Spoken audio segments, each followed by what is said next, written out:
Good afternoon po sa inyong lahat. Good afternoon din po, Father. Batiin natin ang mga katabi natin. Good afternoon. Tayo po ay nasa ika-4 na linggo sa panahon ng Pasko ng muling pagkabuhay. At ang tawag po natin sa 4th Sunday of Easter ay the Good Shepherd Sunday.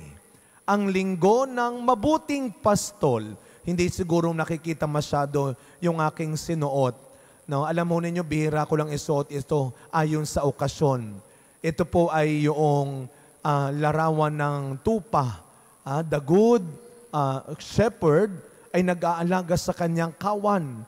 Naalala ko nung ito'y bago-bago pa lamang na sinusuot ko. Merong MBG, Mother Butlers Guild, sila ang nag-aasikaso ng mga damit at gamit sa misa. May lumapit sa akin, naramdaman ko kinukutkot niya yung nasa likuran ko. Sabi ko, sister, huwag mong kutkutin yan, mata ng tupa yan. Akala ko po dumi, Father. Bubulagin mo pa yung tupa. The Good Shepherd Sunday. At tamang-tama dahil kasabay ng Good Shepherd Sunday, ipinapagdasal natin ang mga pari, relihiyoso. Pinagdadasal din natin ngayong linggo ang panalangin para sa bukasyon. We pray na madagdagan ang mga nagpapari, nagmamadre, at tayo nagpapasalamat kasi sa loob ng 3 linggo, sinamahan tayo ng 3 magigiting na seminarista ng San Carlos Seminary. Ito ang huling linggo nila sa atin. Pero hanggang Martes pa sila. Sila'y nakasama lalo na ng ating BEC at sa iba't ibang misa ng ating simbahan. Si Brother Mark, Brother Nimrod, at si Brother Eman. Palakpakan natin ang ating mga seminarista. Maraming salamat. No? Kaya pala nandito yung nanay at tatay ni Brother Nimrod, kasi last Sunday nila ngayon dito sa atin. Welcome ho sa Our Lady of Assumption, ang magulang ni Brother Nimrod. Ipagdasal natin sila kahit na sila'y matapos na sa programa dito. Si Brother Mark ay magpo-4th year theology.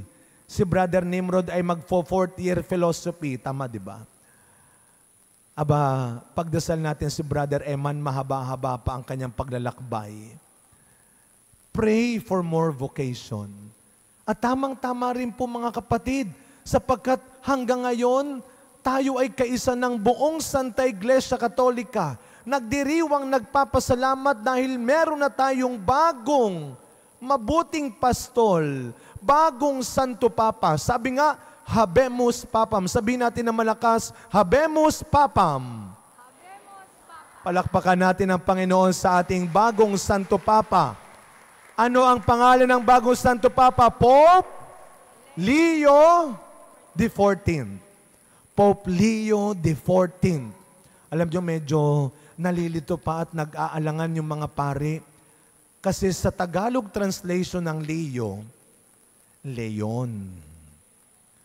Leon. Sabi nung isang pari, parang namang napakabagsik. Parang ang hirap gamitin ng Leon. Alam mo ninyo, sa totoo lang, pag sinabing mabuting pastol, mabuting leader, hindi ibig sabihin tameme, hindi ibig sabihin walang pakialam, hindi ibig sabihin ay mabilis matalo. Minsan, kailangan mong maging matapang, parang leon. Hindi para manamba, hindi para manunggab, hindi para manakit. Kailangan mo maging matapang sa ngalan ng katotohanan at kabutihan. Yun ang totoong pinuno. Yun ang totoong leader. Kaya nga, yung pangalan ng ating bagong Santo Papa ay tunay na kailangan ng ating simbahan. Isang pinuno na tayo ay handang itama kung kailangan. Handang ituwid kung nasa baluktot man. Handang maging matatag. Kaya alam mo ninyo, napakaganda ng unang mensahe ni Pope Leo XIV. Nanood ho ba kayo? Noong siya'y itinalagana, nung lumabas siya sa balkonahe, inaabangan ng maraming tao, ano ang una niyang sasabihin Naalala niyo po ang unang words ni Pope Leo XIV? Sumainyo ang kapayapaan. Peace be with you.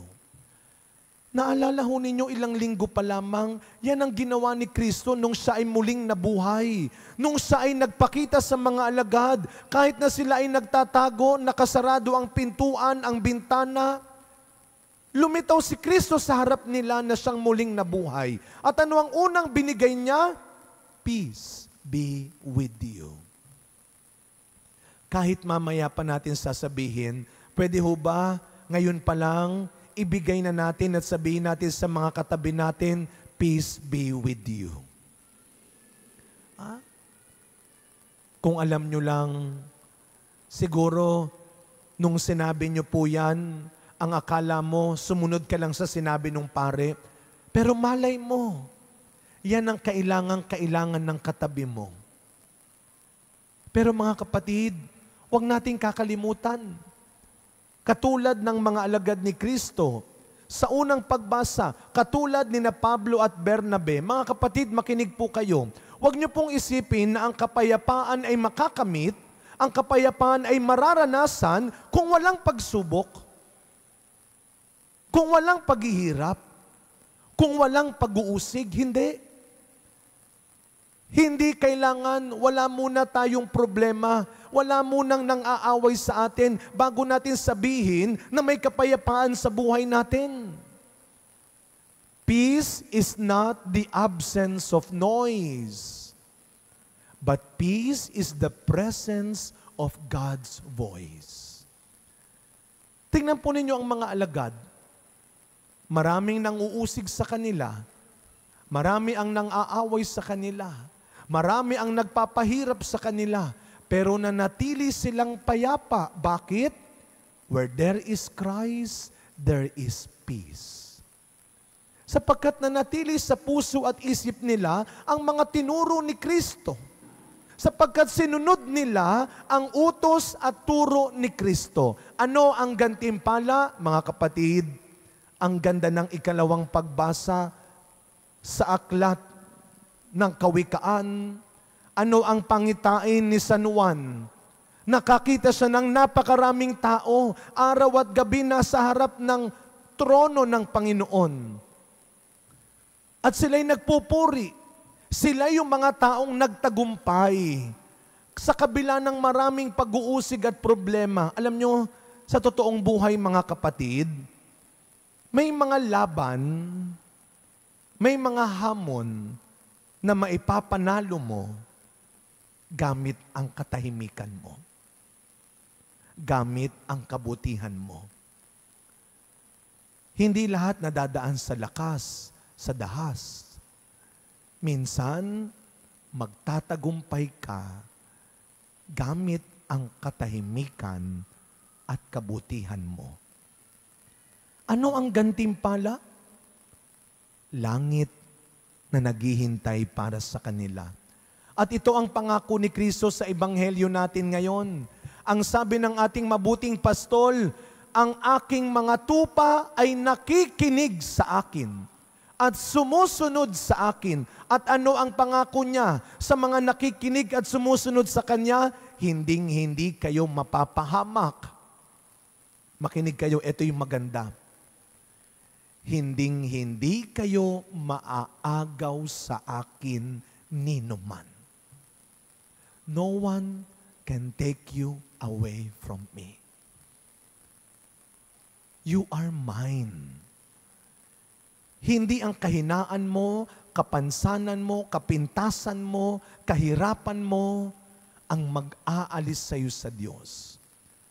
Kapag matigas ang ulo mo, kapag hindi ka na nakikinig, ikaw ang may kasalanan. Makinig ka. Mga kapatid, may gantimpala sa pagtalima. May biyaya sa pagtalima. There is grace in obedience. Tamang-tama, marami tayong mga batang naririto. Kapag sinabi nating, sino yung taong una mong sinunod? Sino yung taong laging nagpapaalala sa iyo na sumunod ka? Wala nang iba, kundi ang ating mga nanay. Kaya sa araw na ito, mga kapatid, sama-sama nating pinaparangalan, pinapasalamatan ang mga unang nagpasunod sa atin. Happy Mother's Day sa ating mga nanay. Palakpakan po natin ang mga nanay na nandito ngayon. Happy Mother's Day po. At siguro, kung meron man kaming ikinakainis, kasi paulit-ulit kayo. Kasi wala kayong sawa. Para kayong sirang plaka. At hindi kayo tumitigil hanggat hindi kami sumusunod sa inyo. Alam niyo, may kukwento sana ako tungkol sa nanay ko, kaya lang nandito siya kaya ayoko nang ikwento. Baka ako'y paluin pagkatapos ng misang ito. Iba na lang kukwento ko. Alam niyo, nung ako'y naka-assign dati sa isang simbahan na may eskwelahan, alam po ninyo, pag lunch break, bumababa ako ng aking kwarto. Pumupunta ako dun sa guard.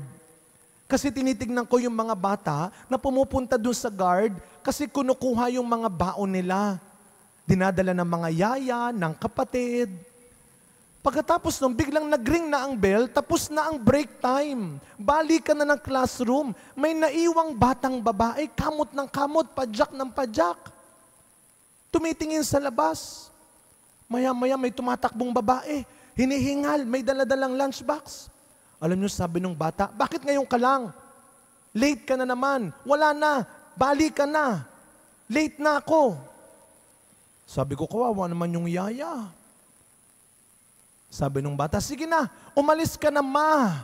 Umalis ka na ma. Mama? Sumunod naman yung nanay, masunurin yung nanay. Alam niyo po, pinapaalala ko to sa sarili ko at tandaan nating lahat itong mga anak. Alam niyo, kahit kayo na ang nagbabayad ng kuryente at tubig, kahit kayo na ang bumibili ng mga gamot nila, kahit mas matalino ka na sa kanya, hindi magbabaliktad.